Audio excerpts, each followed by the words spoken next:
Every single day, millions of people drink 8 glasses of water and still wake up dehydrated. Their skin feels dry, their energy crashes by mid-afternoon, their joints ache, their brain feels foggy, and they have no idea why. Because here's what almost no one talks about. Hydration isn't decided by the water going in.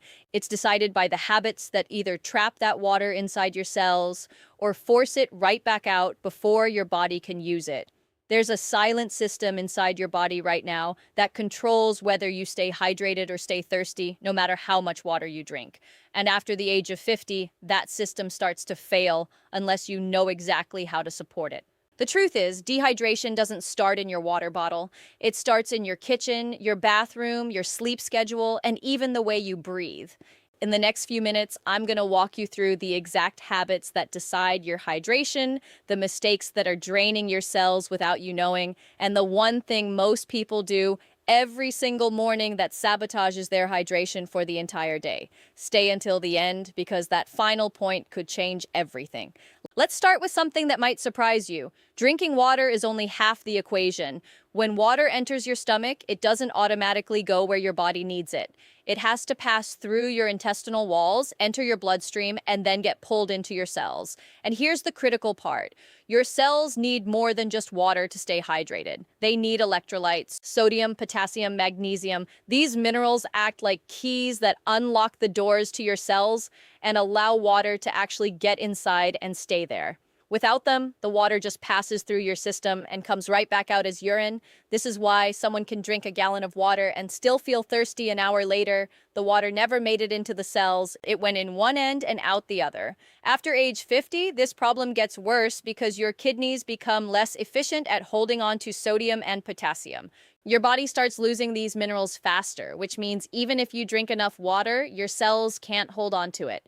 This shows up as dry skin, muscle cramps, dizziness when standing up, constant thirst, and that tired, heavy feeling that won't go away no matter how much rest you get. So what's the fix? It's simple. Add a small pinch of natural sea salt to 1 glass of water in the morning. Not table salt, sea salt, or Himalayan salt because they contain trace minerals your body needs. Just a tiny pinch is enough. This gives your cells the sodium they need to pull water inside and keep it there. You can also eat more potassium-rich foods like bananas, avocados, spinach, sweet potatoes, and beans. These foods help balance your electrolytes naturally and support hydration from the inside.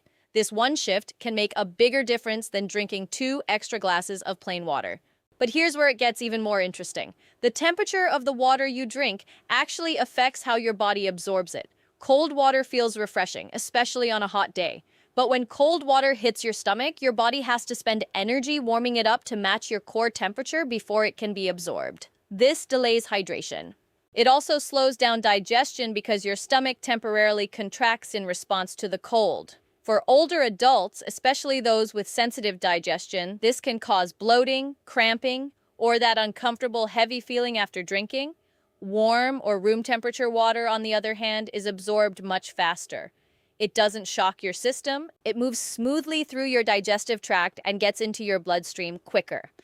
In traditional medicine systems like Ayurveda and traditional Chinese medicine, warm water has been recommended for centuries specifically because it supports digestion and hydration at the same time.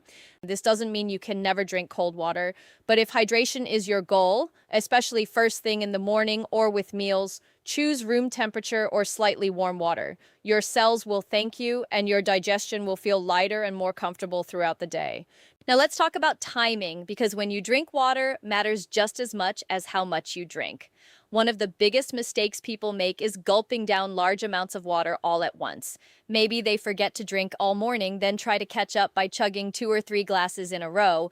But here's the problem. Your kidneys can only process about 1 cup of water every 15 to 20 minutes. Anything beyond that just gets filtered out and sent straight to your bladder. It's wasted. Your cells never get the benefit. Hydration works best when it's spread throughout the day in smaller, consistent amounts. Think of it like watering a plant. A little bit often is better than flooding it once and letting it dry out the rest of the time. Your body is the same way. The best approach is to sip water consistently from the time you wake up until a couple hours before bed. Start your morning with 1 full glass of warm water with that pinch of sea salt. Then drink small amounts every hour. Keep a water bottle nearby as a visual reminder. By the time evening comes, you'll have taken in plenty of water without overwhelming your kidneys or spending half your day running to the bathroom. This steady rhythm keeps your cells consistently hydrated, your energy stable, and your body functioning smoothly. And here's something most people don't realize. The habit of drinking water with meals can actually interfere with digestion and indirectly affect hydration. When you drink large amounts of water while eating, you dilute your stomach acid. Stomach acid is essential for breaking down food, especially protein. When it gets diluted, digestion slows down. Food sits in your stomach longer. This can lead to bloating, gas, indigestion, and poor nutrient absorption. And when your body isn't absorbing nutrients properly, it can't maintain the mineral balance needed for hydration. Magnesium, calcium, potassium, and sodium all come from food. If digestion is weak, you lose access to these critical electrolytes, even if you're eating the right foods. The smarter habit is to drink water about 30 minutes before a meal or at least an hour after. During the meal itself, take only small sips if needed. Let your stomach acid do its job. This improves digestion, supports nutrient absorption, and helps your body maintain the electrolyte balance that makes hydration possible. It's a small shift, but it has a ripple effect on your energy, your gut health, and how well your body holds onto the water you drink. Here's another habit that silently drains hydration, and most people have no idea it's happening. Breathing through the mouth. When someone breathes through their mouth, especially during sleep or exercise, they lose significantly more moisture than nasal breathing. Every exhale releases water vapor. Mouth breathing increases the surface area of that vapor loss. Over the course of a night, this can lead to waking up with a dry mouth, scratchy throat, and feeling dehydrated even after drinking water before bed. Mouth breathing also reduces oxygen absorption, which affects energy and focus. Nasal breathing, on the other hand, humidifies the air before it enters your lungs, conserves moisture, and helps your body stay hydrated from the inside. If someone snores, wakes up thirsty, or breathes through their mouth during the day, it's worth paying attention to. Practicing nasal breathing during the day trains the body to do it at night. If nasal congestion is the issue, addressing that with a saline rinse, staying hydrated, or speaking to a doctor can make a big difference. This one habit, something as simple as closing the mouth and breathing through the nose, can improve hydration, sleep quality, and daytime energy all at once. Now let's talk about something that connects directly to how older adults feel every single day: joint stiffness and pain. One of the most underappreciated roles of hydration is its effect on joint health. The cartilage in your knees, hips, shoulders, and spine is made up of about 70 to 80% water. This cartilage acts like a cushion between your bones. When your body is even mildly dehydrated, that cartilage starts to lose water content. It becomes thinner, less flexible, and less able to absorb shock. This leads to friction, inflammation, and pain. Many people assume their joint pain is just arthritis or aging, and while those factors play a role, chronic low-level dehydration makes everything worse. Staying properly hydrated keeps that cartilage plump and functional. It reduces inflammation. It supports smoother movement. It can even reduce the need for pain medication in some cases. But here's the key. Hydration for joint health isn't just about water, it's also about movement. When joints move, they pump fresh fluid in and waste products out. Sitting still for hours allows that fluid to stagnate. This is why people feel stiff after sitting too long or after waking up in the morning. Combining consistent hydration with gentle movement throughout the day, like walking, stretching, or light exercise, keeps the joints lubricated and functioning well. It's one of the simplest ways to protect mobility and independence as the years go on. Here's another piece of the puzzle that connects hydration to brain health. The brain is about 75% water. Even mild dehydration, as little as 1 to 2% loss of body water, can impair concentration, memory, mood, and reaction time. For older adults, this is especially important because the brain's ability to detect thirst declines with age. By the time someone feels thirsty, they may already be moderately dehydrated. And because the brain relies on a steady flow of oxygenated blood, and blood volume depends on hydration, dehydration directly reduces blood flow to the brain. This shows up as brain fog, forgetfulness, difficulty focusing, irritability, and fatigue. Many people reach for caffeine or sugar to fix these symptoms, but the real problem is often just dehydration. The solution is to drink water proactively, not reactively. Don't wait until thirst kicks in. Set reminders if needed. Keep water visible. Make it a part of the daily routine. And notice how mental clarity improves when hydration becomes consistent. The brain is one of the first organs to suffer when water intake drops, and one of the first to benefit when it's restored. Let's address a myth that confuses a lot of people. The idea that coffee and tea dehydrate you. This has been repeated so many times that it's become accepted as fact. But the truth is more nuanced. Yes, caffeine is a mild diuretic, meaning it increases urine production. But the water content in a cup of coffee or tea still contributes to your overall hydration. Studies show that moderate caffeine intake, around 2 to 3 cups a day, does not lead to dehydration in regular consumers. The body adapts. The key word here is moderate. Drinking 6 cups of coffee and no water is a different story. That can lead to dehydration, not because of the caffeine alone, but because it replaces water intake. The smarter approach is to enjoy coffee or tea as part of a hydration routine, not as a replacement for water. Drink a glass of water alongside your morning coffee. Alternate between caffeinated drinks and plain water throughout the day. This keeps you hydrated while still enjoying the beverages you love. Now here's one of the biggest mistakes people make, and it happens every single morning. Waking up and immediately reaching for coffee, juice, or even a big breakfast before drinking any water. After 6 to 8 hours of sleep, the body is naturally dehydrated. During sleep, you're not drinking anything, but your body is still losing water through breath, sweat, and metabolic processes. By morning, your blood is thicker, your cells are depleted, and your organs are working in a mildly dehydrated state.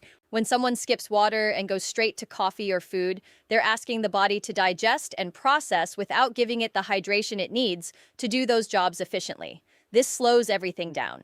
Digestion becomes sluggish, energy stays low, the brain stays foggy. The simple fix is to make water the very first thing that goes into the body every morning. 1 full glass of warm water, ideally with a pinch of sea salt or a squeeze of lemon, rehydrates the cells, kickstarts digestion, flushes out toxins that built up overnight, and prepares the body for the day ahead. This one habit, done consistently, can improve energy, mood, digestion, and mental clarity more than almost anything else. It's free, it's fast, and it works. Here's a bonus tip that many people overlook. The foods someone eats have a huge impact on hydration. Not all hydration comes from drinking. In fact, about 20% of daily water intake typically comes from food. Fruits and vegetables like cucumbers, watermelon, oranges, strawberries, lettuce, celery, and tomatoes are loaded with water. They also contain fiber, vitamins, and electrolytes that support the body's ability to absorb and retain that water. Eating a diet rich in whole plant foods naturally boosts hydration. On the other hand, eating a lot of processed foods, salty snacks, and sugar pulls water out of cells and increases thirst. These foods also promote inflammation, which interferes with the body's fluid balance. Choosing water-rich whole foods is one of the easiest ways to stay hydrated without thinking about it. Another often ignored factor is stress. Chronic stress increases cortisol, a hormone that affects fluid balance and increases urination. Stress also leads to shallow breathing, which, as we talked about earlier, increases moisture loss. People under constant stress often forget to drink water, skip meals, sleep poorly, and end up in a cycle of dehydration that feeds back into more fatigue and more stress. Managing stress through deep breathing, gentle movement, better sleep, and daily routines indirectly supports hydration. It's all connected. Let's talk about one more serious issue that affects older adults in particular: medications. Many common prescriptions, especially diuretics used for high blood pressure or heart conditions, increase urine output and raise the risk of dehydration. Other medications like laxatives, antihistamines, and certain diabetes drugs also affect fluid balance. This doesn't mean someone should stop taking their medication, but it does mean they need to be more intentional about hydration. Drinking extra water, eating electrolyte-rich foods, and monitoring symptoms like dizziness, dry mouth, dark urine, or confusion becomes even more important. Anyone on medication should talk to their doctor about how it affects hydration and what adjustments might help. Here's the final point, and this is the one that ties everything together. Consistency beats intensity. Hydration is not something someone can do once and check off the list. It's a daily rhythm. The habits that decide hydration are small, quiet, and repetitive. Drinking water first thing in the morning, sipping throughout the day, eating water-rich foods, breathing through the nose, moving the body gently, adding a pinch of salt, avoiding huge amounts of water all at once, limiting caffeine and alcohol, staying aware of medications. These aren't dramatic changes, but done consistently, they transform how the body feels and functions. Energy becomes stable, joints move easier, skin looks healthier, digestion improves, the brain stays sharp, sleep gets better, and the risk of falls, confusion, and hospitalizations drops.